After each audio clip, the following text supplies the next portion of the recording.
Alright, hey guys, it's Mason from team 84886A. So, I'd like to apologize in advance for how long the video is taking to get out. We got a lot going on, but we're doing what we can to keep making some content while we can. I also like to apologize that we're in a different location. Since the school year's done, we only have access to so many places, and this was one of the quietest places I could do it. So I'm not going to take you through the rest of the notebook because obviously that would take too long. There's a lot of pages in here. So what I'm going to do is just take you through most of the factors that made us stand out throughout the season, some of the key notes that you can take away outside of just following the design process and taking inspiration from the rest of it. I would really recommend you look at the whole notebook though if you really do want to use this as a significant reference as you make your own. The first thing we're looking at here is our slide analysis. This was something we used to show test structural integrity and such in our notebook. So we just made all these designs, we explained how we did it, what we're doing with it, and then we would go into our CAD modeling program, Solid Edge, Siemens Solid Edge, in which we would see which areas are the predicted weak points in the design. This is just a simulation through it. Linear buckling, this isn't really my expert, I didn't do much of this, but this type of thing was actually something we noticed and talked to by other teams and judges that they really liked in our notebook and really took note of. So once we did this, we saw that the design was likely to be fine in most of places, that there wasn't too much pressure. The colors showed that we would make it into a wood prototype that we would then use and make sure that didn't break too quickly on our robot before we would actually make the polycarbonate version. Okay, so I'm gonna move to a new page now. I'm gonna be skipping around a lot this video just because I wanna hit as much as the important little stuff as I can. We did these code explanations. It really just helps justify the code, which is something personally that I've noticed in a lot of notebooks teams don't do enough. They don't explain their code enough. It is half of the building process, half of the prototyping process that isn't normally addressed by a lot of teams. So if you create focuses like this where it does an explanation, where it shows how we made the code, why it is, how it works, all these things, it just better justifies everything through it. Later on, what is it? We do another one of these, we do it for odometry, we do another one for PID, and then later this is a kind of vital thing too because it shows how each of it is designed on their brain. Without it, it doesn't really explain how everything comes together. Last thing I want to show code-wise for now, I gotta skip to right here. We did a flowchart earlier, we did it for strategy, here we did it for code. It basically explains that we would run the close side and far side, and then it would split off if we need a win point, if we don't need a win point, and then it would go from there whether each code is explained. This was another really good thing that just kind of showed us our priorities in a match.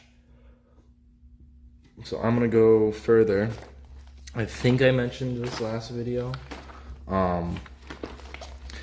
Something called a date log update, which was basically our way of confirming dates. So because it's a digital notebook, there's no guaranteed way of confirming a date. Normally you would put your signature in and the date would be finalized. Obviously you can't erase with the pen in a normal notebook. Well, you could technically go back on your process in a digital notebook. This right here was our way of showing to the judges that everything we did was in chronological order. We did our design process acknowledgements at this day, April 27th, and then you could see that we didn't edit it since then because these were all our major logs. They can go back and see that, which is a great way to confirm dates that we did through Google Slides. It's just a good acknowledgement of the format that we were using. I think this is really important for smaller competitions because they can't go back and check your digital one. So us printing it was another way to confirm and get that part of the rubric. So as we get into a new notebook, we started having really in-depth competition analysis. So we would basically we would either explain each match and what happened, the critical events, and then we would evaluate the errors or the important takeaways from the competition throughout. We also did these summaries, which is a great way for, it was kind of another acknowledgement of potential who could be judging us. In a bigger competition, they're probably not going to read all these. So having a summary is just a quick way that they can understand it. And later we show how our skill scores improves. It's just a quick evaluation that in a single page, anyone can understand what happened at a competition. We keep going. We did match footage, which is great for the digital format. It doesn't show it here, obviously, but it was a way that a judge could actually see where we're getting our evaluation from. It's another source of data that they can see themselves. It's just another acknowledgement of the format. So our summaries, I'm gonna go back for a second. Our summaries were fit to what was important for each competition. As we would go further, some of these points would be rhetorical, like they would be repeated from earlier. What's a good example of one? Intaking, like, of course, during over-under, intaking was an extremely important mechanism, and it was something that you could mention here, but it didn't necessarily need to be mentioned at later competitions. So they were changed throughout. We didn't always summarize every match, because sometimes we didn't need to. Sometimes we didn't need the statistics because they didn't really evaluate or contribute to the way we evaluated the competition. I have to skip really far for this next thing, but it's still relevant to this. After our state competition, we did a statistical analysis, which was kind of just a bragging thing or show-off thing to a certain extent. It helped us stand out from other teams, which is a good thing to keep in mind. But it was really just a show-off. We did a Z-score test. We compared our test to our actual competition results and basically said that there was another variable causing our skill score to be lower than we predicted. And I think that's just another great way to evaluate our sort of competition. And creative things like this are what's going to bring your notebook from a good regional level competition notebook to a world's level notebook. It's these types of standout features that I'll continue to talk more about. We did persistent planning throughout the entire notebook. We would do timelines like this. We would also have more timelines like this. We would even get into such in depth that we would even do a week timeline, where here we were building our version 3 robot while still having our version 2 robot. And we had such a strict timeline here because we needed to get this version 3 done to actually use it at our competition. Otherwise, if we didn't have this timeline, we could have possibly fallen off that trajectory and would have not had to use our version 2 for that competition. It was very good that we had this timeline because we ended up having our version 3, had a really high skill score, wiped the competition. It was a great idea that we did these plannings because it kept us on track. It's usually a good idea to clarify more about each timeline. So you don't just put the timeline in there and hope the judges can interpret it. You interpret it for them, and so they basically just understand it right away. Okay. Quality of our building weeks. So as we go on, our building weeks get even higher in quality. We start going in a chronological order of how we built things, why we built things the way we did. So we keep explaining these things. Keeps going. We did an explanation of schematics and building materials right here. It's a full list of every item we used. It's kind of tedious, but it shows the extent of your planning, which is the main thing. Let me keep going here for building weeks because I want to talk more about them. This is another testing thing we did. We showed some data with times right there. We explained why we built things the way we did. Building techniques is a good thing. I love these pages that we did. It basically explains certain things that we designed in our robot that made it unique to other robots, and certain ways that we did things to make them better. So we would modify a bearing, we cut holes in it so we could zip tie it in. Weight reduction, we had this, Daniel, he made a video on this high strength shaft cutter right here. This was just a way that we built them. CNC gears, another good thing, helped us keep our wheelbase narrow. And you would keep going and you'd get more of these things like design changes. Initially we planned to do one thing in CAD, we would do another thing, and we'd explain it on these pages. And it just really, these extent of explaining and justifying your decisions, the way you did things, is another great thing that helped us stand out throughout the season. Let's go a little further. Yeah, we're gonna be jumping around a lot. What is it right here? This right here, this page is another thing that was like I've never seen in a notebook other than ours. This right here, the whole goal of a page like this is to show the student-centered ethos. And the idea behind it is showing that how our involvement goes past just building the robot and just competing in competitions. The goal here was to spread the word of robotics, get people in our area to know about it, to potentially gain money and all that. So we went to the paper, we had a school assembly, and we posted our footage on YouTube. All these things helped our name stand out, and hopefully made it easier to fundraise later, and it also made it easier for us to be known at Worlds, which, I mean, both of those you could argue either way, whether it helped us or not. I would argue it did. Another thing right here, this right here is probably one of my favorite pages in the notebook. This is a strategy analysis. It's really just an explanation of in-match strategy from the beginning of the season. Like everyone in their notebooks typically analyzes things at the start, and they forget to come back later and explain how things have changed throughout the season. A strategy page like this, bowling was a huge thing throughout the season, and it changed the way everyone played their matches. So by us, this is just that explanation of how things changed. It's really something that probably could have been done a lot more, but I'm just happy we did it when we did. And I think in future years, like this next year, high stakes, I think stuff like this would be great in notebooks. Possibly changes between positive goals, negative goals, what ends up being more important. I do see them possibly changing things with the rings, the scoring methods, or the amount of points that can be scored. So stuff like this will be really important in notebooks. This was likely a key factor I mentioned earlier.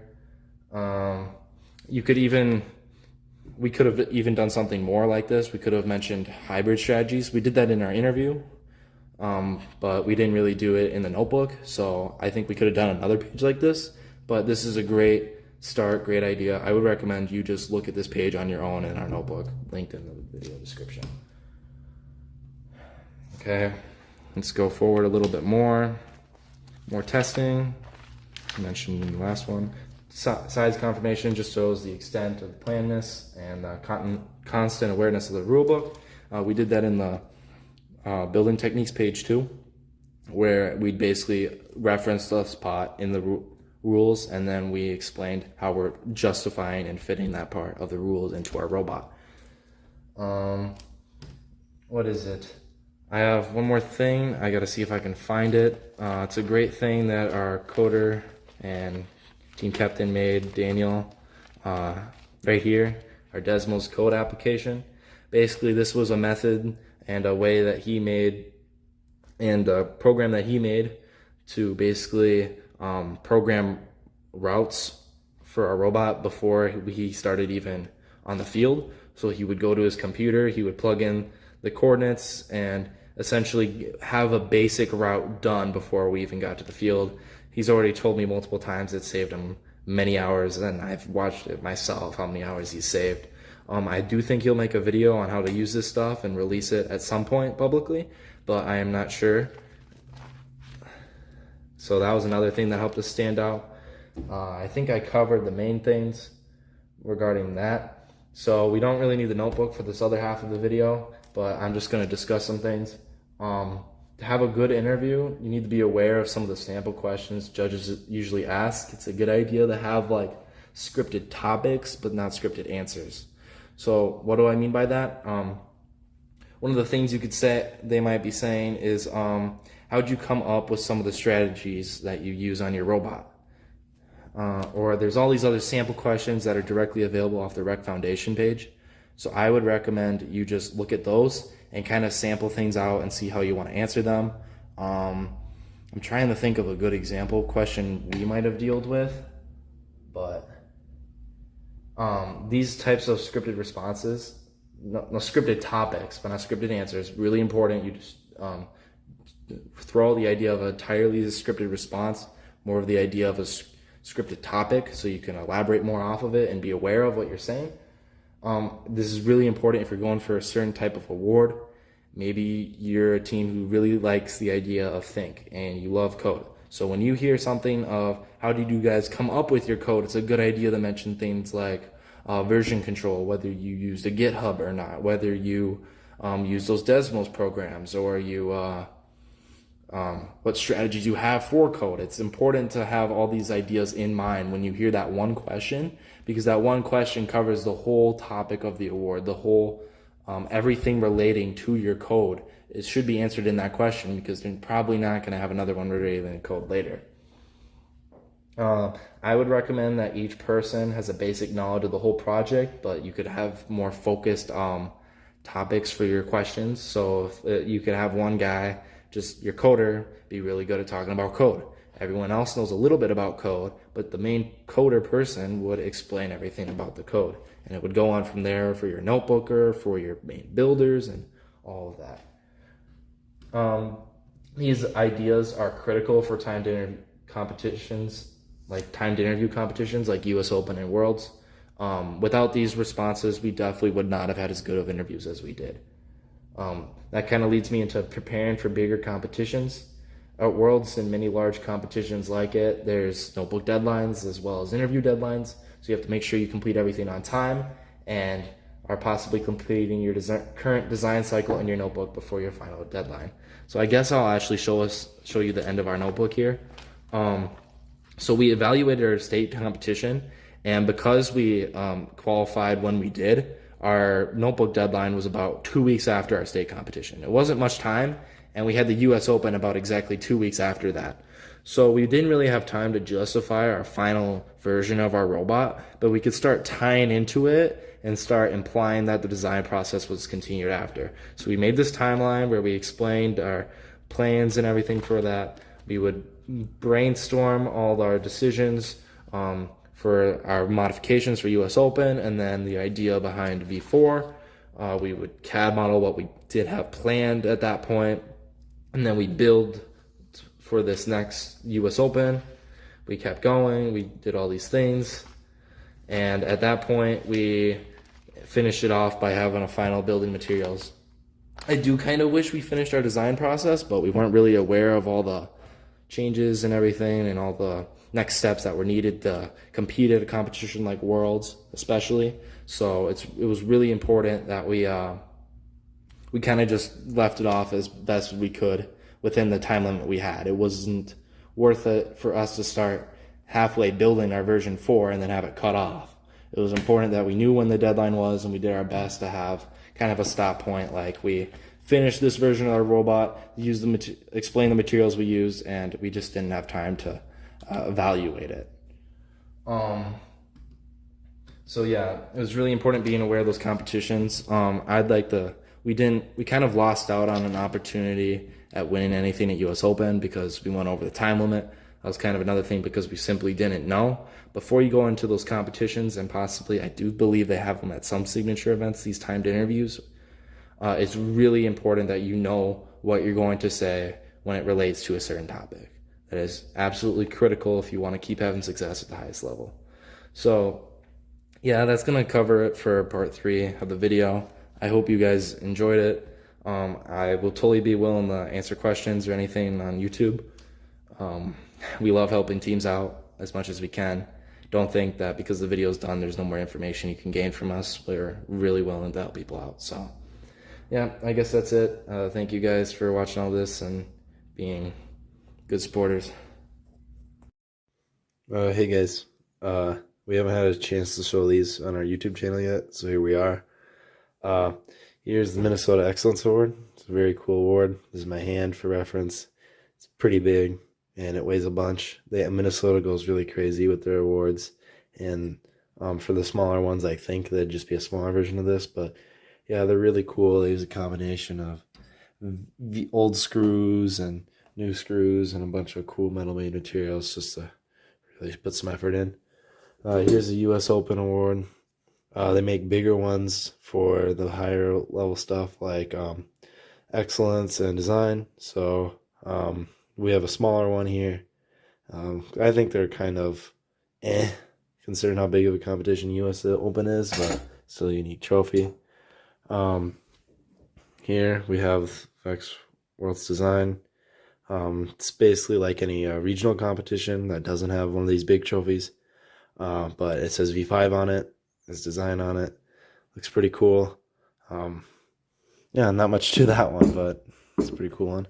And then I do believe they gave us these Vex to recognize our achievements and such. So they would put any regional or any signature and then the world level awards you win on here, list them off and present it to your name. And then I was the Vex ambassador for our team, so I also got a certificate of appreciation. Kind of cool. If you get the opportunity to do it, I'd say do it for a year, see if you're willing to volunteer again, but otherwise don't do it. And that's it.